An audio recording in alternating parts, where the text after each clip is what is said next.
नमस्कार विद्यार्थियों, भूगोल विषय की ऑनलाइन क्लास में आपका स्वागत है।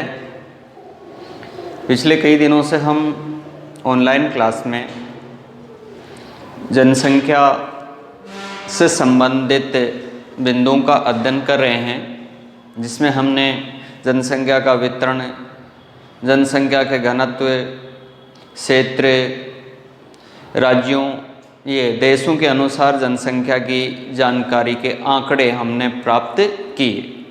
उसी कड़ी में आज हम जनसंख्या संगठन का तीसरा बिंदु जनसंख्या वृद्धि का अध्ययन करेंगे। जनसंख्या वृद्धि से तात्पर्य है किसी क्षेत्र विशेष में दो जनगणना समय बिंदुओं के मध्य आए परिवर्तन को जनसंख्या वृद्धि कहते हैं। या हम यूं कहें कि पूर्व जनगणना वर्ष एवं वर्तमान जनगणना वर्ष के मध्य कुल जनसंख्या में कितना जो परिवर्तन हुआ है उसको जनसंख्या वृद्धि कहते हैं। अगर इसको हम समझ पाएं कि जैसे हम भारत के परिप्रेक्ष्य में लेते हैं वर्तमान जनगणना वर्ष 2011, पूर्व जनगणना वर्ष 2001, यानी वर्तमान जनगणना वर्ष की कुल जनसंख्या में से पूर्व जनगणना वर्ष यानी 2001 की जनसंख्या के आंकड़ों को अगर हम घटाते हैं तो जो कुल शेष बचता है वो जनसंख्या वृद्धि कहलाता है। अगर हम 2011 में अगर भारत के परिप्रेक्ष्य में लेते हैं तो 121 करोड़ जनसंख्या, 2001 के अंदर 102 करोड़ जनसंख्या, 121 में से 102 को अगर हम घटाते हैं तो जो 19 करोड़ लगभग ये जो जनसंख्या के आंकड़े प्राप्त हो रहे हैं ये जनसंख्या वृद्धि कहलाती है। इसे शुद्ध वृद्धि कहते हैं। यानी इन 10 साल के दौरान जनसंख्या में होने वाला जो परिवर्तन होता है उसे जनसंख्या वृद्धि कहते हैं। ये भारत की जनसंख्या की वृद्धि है। इसी प्रकार किसी भी क्षेत्र की, चाहे वो राज्य हो, जिला हो, गांव हो, देश हो या संपूर्ण विश्व हो, इसको इसी आधार पर गणना की जाती है। जनसंख्या वृद्धि को निरपेक्ष एवं सापेक्ष दो रूपों में हम व्यक्त करते हैं। निरपेक्ष वृद्धि, दूसरी होती है सापेक्ष वृद्धि। हमारे जनसंख्या बिंदु में निरपेक्ष वृद्धि का महत्व रहा है, जो इस आधार पर पूर्व जनगणना वर्ष, वर्तमान जनगणना वर्ष में से पूर्व जनगणना वर्ष की जनसंख्या को निकाल करके निरपेक्ष जनसंख्या वृद्धि ज्ञात की जाती है। इस निरपेक्ष जनसंख्या वृद्धि को प्रतिशत में भी व्यक्त करते हैं। इसे प्रतिशत के रूप में व्यक्त करते हैं, जिसमें कि कुल जनसंख्या वृद्धि बटा वर्तमान जनगणना वर्ष गुणा 100 के द्वारा इसे हम ज्ञात कर लेते हैं। तो इस आधार पर जनसंख्या वृद्धि क्या है, इसे किस आधार पर व्यक्त करते हैं या ज्ञात करते हैं, इसको हमने इस आधार पे समझा है। विश्व के अंतर्गत अगर जनसंख्या वृद्धि की बात करें तो प्राचीन काल से ही जनसंख्या की जो वृद्धि है वो धीमी रही है। वर्तमान समय के अंतर्गत जनसंख्या में तेजी से वृद्धि हुई है। ऐसा क्यों हो रहा है, इसके पीछे कौन से कारण हैं, या यूं कह सकते हैं कि जनसंख्या वृद्धि को प्रभावित करने वाले कारक, जिसके अंतर्गत जन्म दर, मृत्यु दर और प्रवास, ये 3 ऐसे घटक हैं जो जनसंख्या की वृद्धि को प्रभावित करते हैं। जिसमें जन्म दर ऊंची होगी तो जनसंख्या में तेजी से वृद्धि होगी। जन्म दर की तुलना में अगर मृत्यु दर ऊंची होती है तो जनसंख्या के अंतर्गत तीव्रता से कमी होती है। तीसरा घटक है प्रवास। प्रवास एक क्षेत्र की जनसंख्या में कमी लाता है तो दूसरे क्षेत्र की जनसंख्या में वृद्धि करता है। इस आधार पर तीनों घटकों का भी हम अध्ययन करेंगे।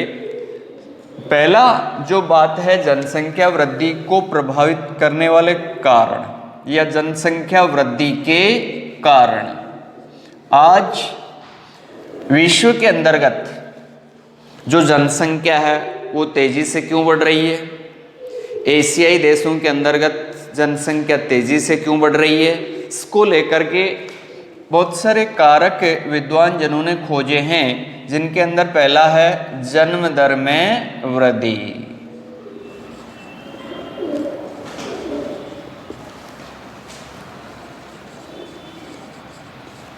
पहला कारक है जन्म दर में वृद्धि।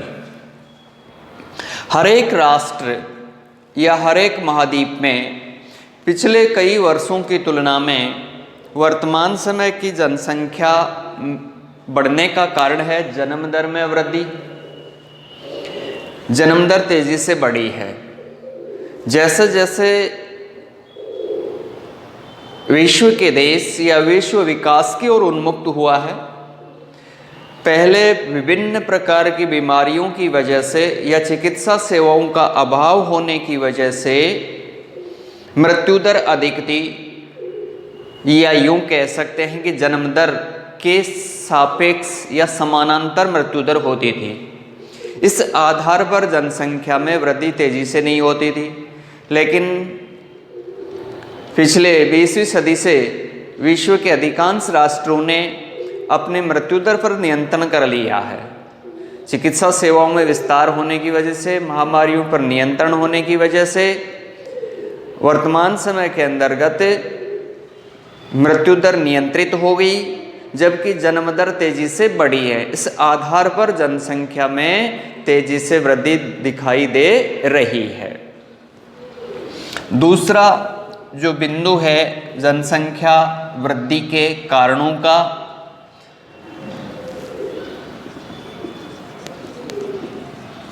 स्वास्थ्य सेवाओं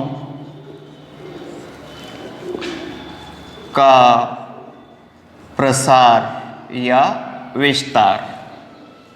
वर्तमान समय में देखा जा रहा है कि विश्व स्वास्थ्य संगठन या देशों की जो सरकारें हैं या स्वास्थ्य विभाग हैं, वो प्राथमिकता से विभिन्न प्रकार की बीमारियों पर विभिन्न प्रकार के टीकों के माध्यम से, प्रचार प्रसार के माध्यम से, जागरूकता के माध्यम से स्वास्थ्य सेवाओं का विस्तार किया है, जिससे कि संक्रामक रोगों पर नियंत्रण हुआ है, जिससे कि महामारियों के दौरान होने वाले मृत्यु घटी हैं।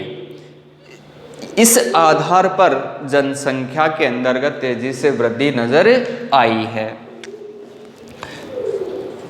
तीसरा है खाद्य पदार्थों की निश्चित आपूर्ति। आज से लगभग 100 साल पहले का समय ऐसा था, तकनीकी साधनों का अभाव था, परंपरागत कृषि की जाती थी या मानसून पर आधारित कृषि विश्व में होते थे, जिससे कि खाद्यान्नों का उत्पादन बहुत कम होता था। लोगों को समय समय पर भोजन के अभाव का सामना करना पड़ता था। भोजन के अभाव की वजह से शारीरिक ऊर्जा की पूर्ति नहीं होती थी, जिससे कि लोगों के अंतर्गत भूख की वजह से, अकाल जैसी परिस्थितियों की वजह से मृत्यु हो जाती थी।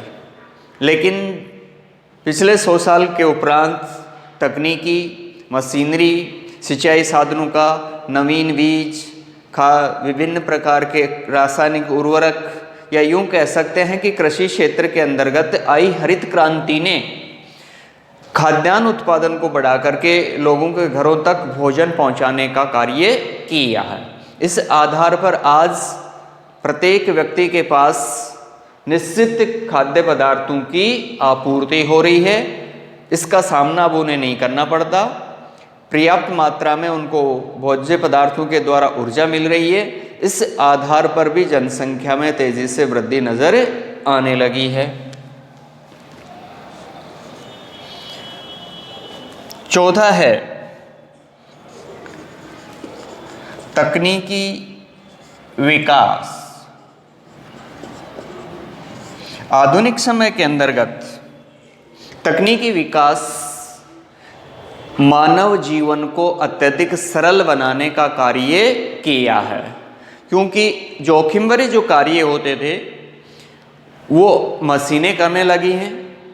इसलिए मानव को एक आरामदायक जीवन व्यतीत करने का मौका मिला है, जिससे कि मृत्यु दर के अंतर्गत काफ़ी कमी आई है। तो ये ऐसे कारण हैं जनसंख्या वृद्धि के, जिसकी वजह से आज विश्व के अंतर्गत तीव्र गति से जनसंख्या में वृद्धि हो रही है। इन तेज या तीव्र गति से होती हुई जनसंख्या वृद्धि के कारण विश्व में अनेक समस्याएं उत्पन्न हुई हैं। इन समस्याओं के अंतर्गत हम मोटे रूप में देखते हैं तो तेज गति से बढ़ती हुई जनसंख्या की वजह से आवासों की कमी होने लगी है, रोजगार का अभाव होने लगा है, आने वाले समय में भोजन की कमी महसूस होगी, भीड़ भाड़, संक्रामक रोगों का प्रकोप, स्वास्थ्य सेवाओं पर बढ़ता दबाव, परिवहन साधनों के तीव्र विकास के कारण पर्यावरण प्रदूषण जैसी समस्याएं इस तीव्र बढ़ती हुई जनसंख्या की बदौलत आज विश्व के समक्ष उठ खड़ी हुई हैं। हर एक राष्ट्र लगभग कमोबेश मात्रा में इन समस्याओं का सामना करना पड़ रहा है। इन समस्याओं के निराकरण के लिए वैश्विक स्तर पर कुछ प्रयास भी शुरू हो गए हैं और इन्हीं प्रयासों का अब नतीजा ये देखने को मिल रहा है कि धीरे धीरे जनसंख्या की जो वृद्धि दर थी प्रतिशत में वो घटती हुई आ रही है। तीव्र गति से नहीं तो एक निरंतरता के साथ जरूर घटे रही है। इसी कड़ी के अंतर्गत हम जनसंख्या संक्रमण सिद्धांत की चर्चा करते हैं, जिसे जनांकीय संक्रमण सिद्धांत भी कहते हैं।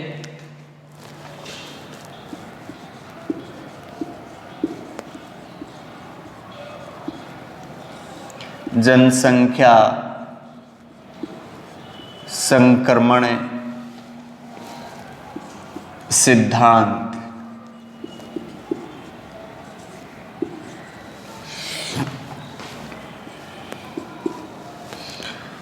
ये एक इस प्रकार का जनसंख्या के पूर्व, वर्तमान और भावी ये अनुमानों के लिए, ये अनुमान लगाने के लिए तैयार किया गया सिद्धांत है, जिसमें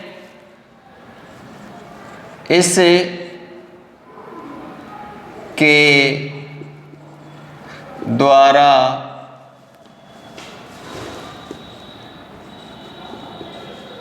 वर्तमान जनसंख्या के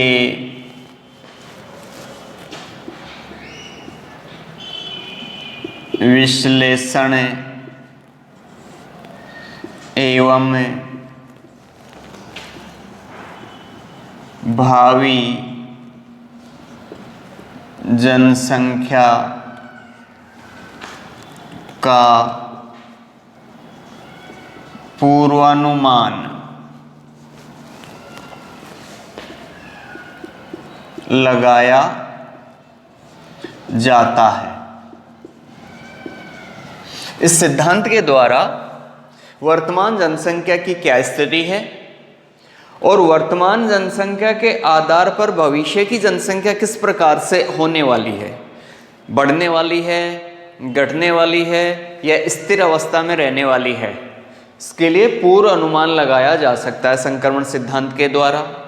इस सिद्धांत से जिस प्रकार से अधिकांश लोग अशिक्षित ग्रामीण एवं कृषि समाज, इसको हम यूँ समझ सकते हैं कि ग्रामीण खेतीहर एवं अशिक्षित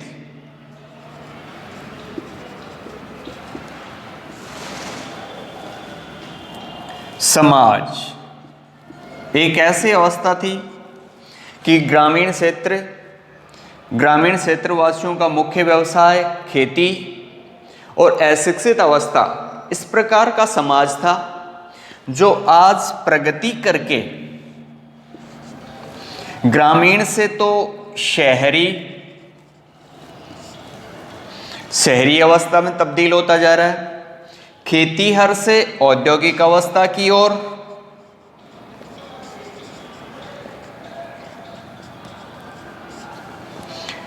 और अशिक्षित से साक्षरता की ओर।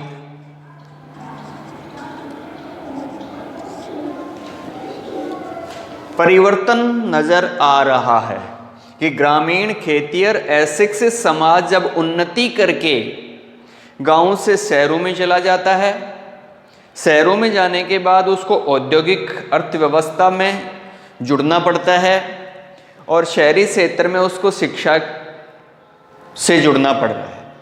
इस प्रकार से वो परिवर्तन करके जब यहाँ ग्रामीण खेतीहर और अशिक्षित अवस्था में जब समाज था तो जन्म दर उच्च,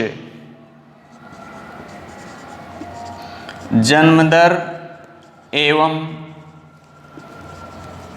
मृत्यु दर दोनों उच्च स्तर पर थी इस अवस्था में। लेकिन जैसे ही वो उन्नति करके शहरी औद्योगिक एवं साक्षर अवस्था की ओर पहुंचता है तो जो उसकी उच्च जन्म दर और उच्च मृत्यु दर थी वो बदल जाती है निम्न जन्म दर एवं निम्न मृत्यु दर में बदल जाती है। ये बदलाव देखने को मिलता है कि उच्च जन्म दर और उच्च मृत्यु दर थी वो शहरी अवस्था में या द्वितीय अवस्था की ओर जब वो प्रवेश करता है तो उच्च जन्म दर और निम्न मृत्यु दर में परिवर्तित हो जाती है, या यूं कह सकते हैं कि विकास की ओर वो बढ़ने लग जाते हैं। इसी अवस्था को लेकर के जनसंख्या विद्वानों ने जनसंख्या संक्रमण सिद्धांत की 5 अवस्थाएं बताई हैं। उन 5 अवस्थाओं की हम विशेषता यहाँ पर समझते हैं।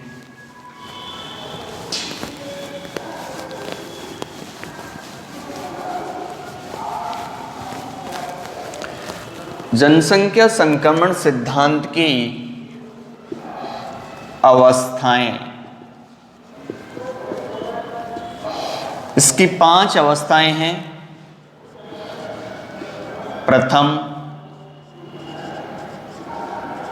द्वितीय, तृतीय, चतुर्थ और पंचम। आज संपूर्ण विश्व इन 5 अवस्थाओं में से गुजर रहा है। कुछ राष्ट्र जनसंख्या संक्रमण की अभी पहली अवस्था में हैं, कुछ राष्ट्र द्वितीय अवस्था में हैं, कुछ तृतीय में, कुछ चतुर्थ में और कुछ राष्ट्र अत्यधिक प्रगति करके और पंचम अवस्था में पहुंच चुके हैं। इन 5 अवस्थाओं की अपनी विशेषताएं हैं। बात कर लेते हैं हम प्रथम अवस्था की। प्रथम अवस्था के अंतर्गत या जो उसकी विशेषताएं हैं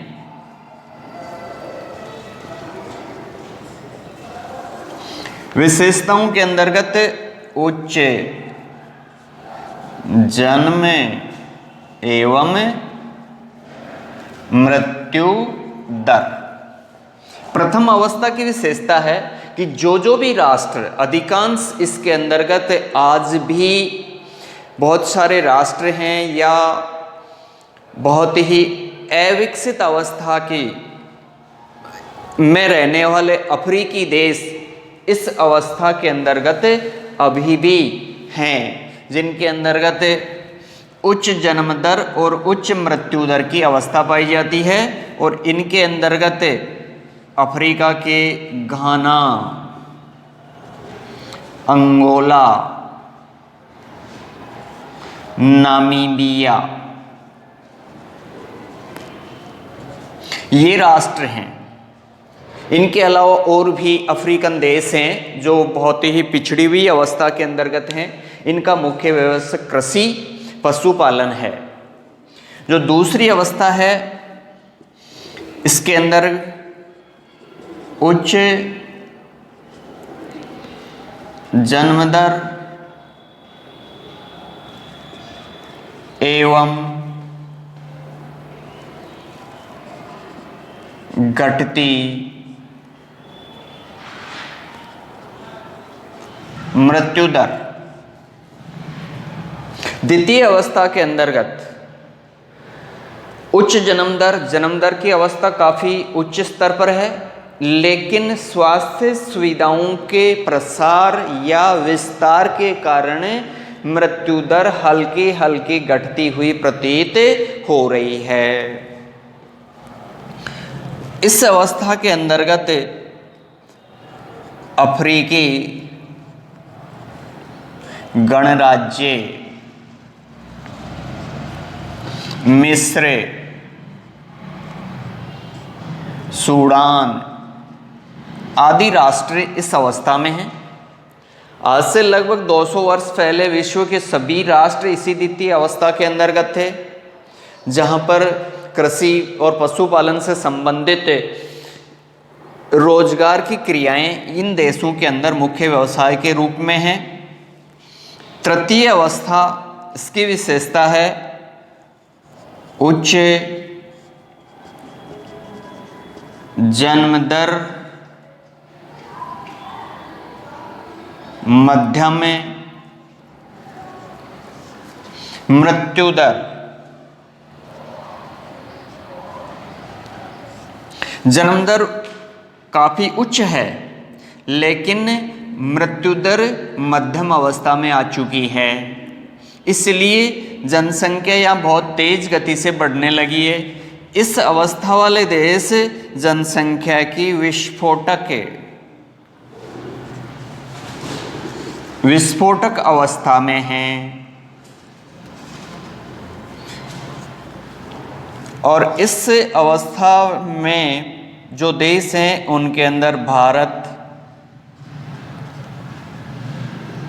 नेपाल, पाकिस्तान, बांग्लादेश या भारत के अन्य जो पड़ोसी देश हैं वो तृतीय अवस्था के अंतर्गत हैं। चतुर्थ जो अवस्था है, इसके अंतर्गत मध्यम जन्म दर,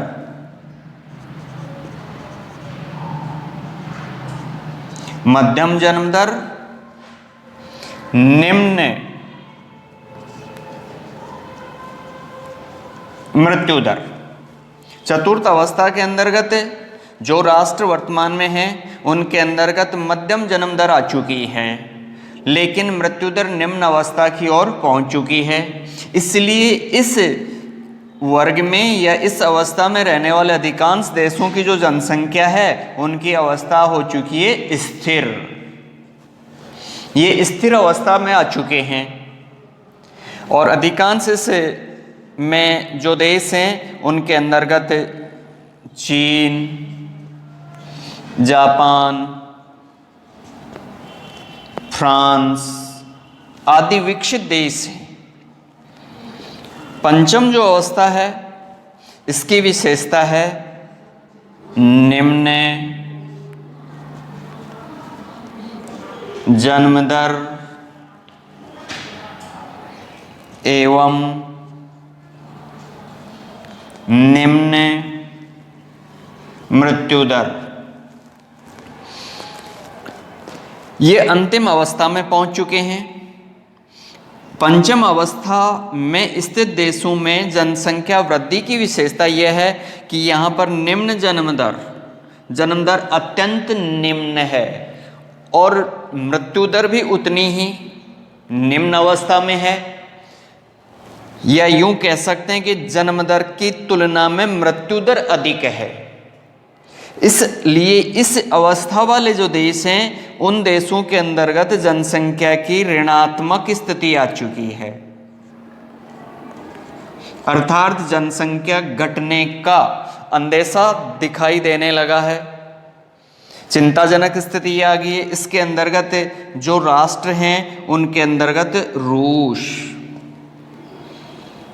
जर्मनी और ब्रिटेन, ये राष्ट्र इस पंचम अवस्था के अंतर्गत आ चुके हैं। ये इन जनसंख्या संक्रमण सिद्धांत की निम्न 5 अवस्थाएं, इन अवस्थाओं की विशेषता और इनके साथ जो जो देश इस अवस्था में वर्तमान समय के अंतर्गत हैं उन देशों के उदाहरण हैं। हमारा देश भारत तृतीय अवस्था के अंतिम स्टेज के ऊपर है, जब इसकी जन्म दर और मृत्यु दर की अवस्था समान हो जाएगी, या यूं कह सकते हैं कि जनसंख्या वृद्धि दर 10 के समान या 10% के आसपास हो जाएगी, तो भारत इस अवस्था को पार करके चतुर्थ अवस्था में प्रवेश कर जाएगा और उस समय भारत की जनसंख्या स्थिर अवस्था में आ जाएगी। जैसे कि चीन इस अवस्था को पार करके चतुर्थ अवस्था में पहुंच चुका है, जहां स्थिर जनसंख्या या यूं कह सकते हैं कि जनसंख्या में वृद्धि दर अत्यंत निम्न हो रही है। तो इस आधार पर हम जनसंख्या संक्रमण सिद्धांत की 5 अवस्थाएं और उनकी विशेषताएं, ये ज़्यादा इम्पोर्टेंट है हमारे जनसंख्या वृद्धि के अंतर्गत। इसकी जो अवस्थाएं हैं और उन अवस्थाओं को हमारे बुक के अंदर एक चित्र के माध्यम से जो समझाया गया है, उसमें इनके उदाहरण और उनकी विशेषताओं को भी विस्तृत रूप से समझाया गया है।